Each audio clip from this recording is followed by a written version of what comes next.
Kartingų trasai tai tikrai nevažiavom.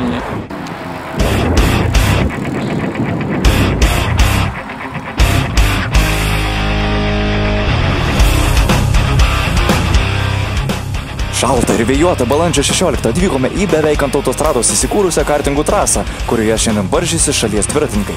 Įdomioje ir techniškoje vos 840 metrų trasoje varžysi 60 dalyvių, įveikdami vos keletą kilometrų, apie 10-15.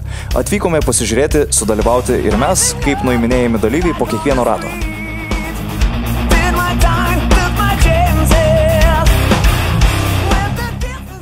Bičiulis iš Bestim komandos jau ruošiasi startui ir paklausime, kiek atmosferų šiandien jis planuoja įpūsti savo padangėles. Daugiau nei maksimaliai. Daugiau nei maksimaliai, tai ko gero nenusimato lietus šiandien, anot kolegos. Nors bus, tai nuleisim gazą.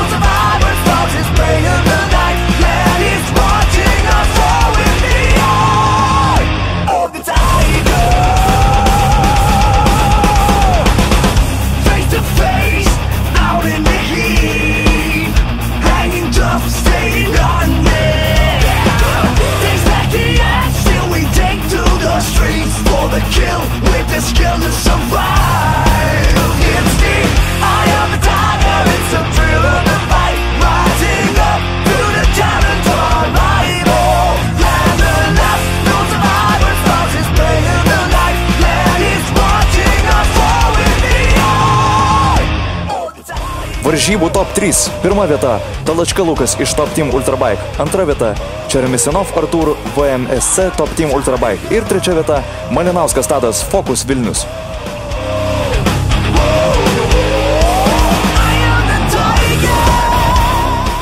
Gal baterijos nusėdo pavarų? Varikliukas, lengvai. Nukritau, sugedo. Technikos labai daug reikia. Ir nepanikuoti. Jeigu čia atsiplėšiai, jau paskiau sunku yra sumažinti darbą, nes posūkiuose daug greičiau nevažiuosi negu, tarkim, priešininkai.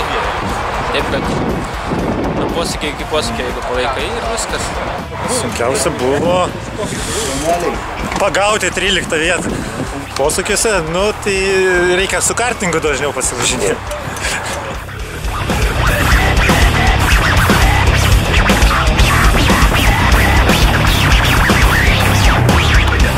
Tai va, lėkiam namo.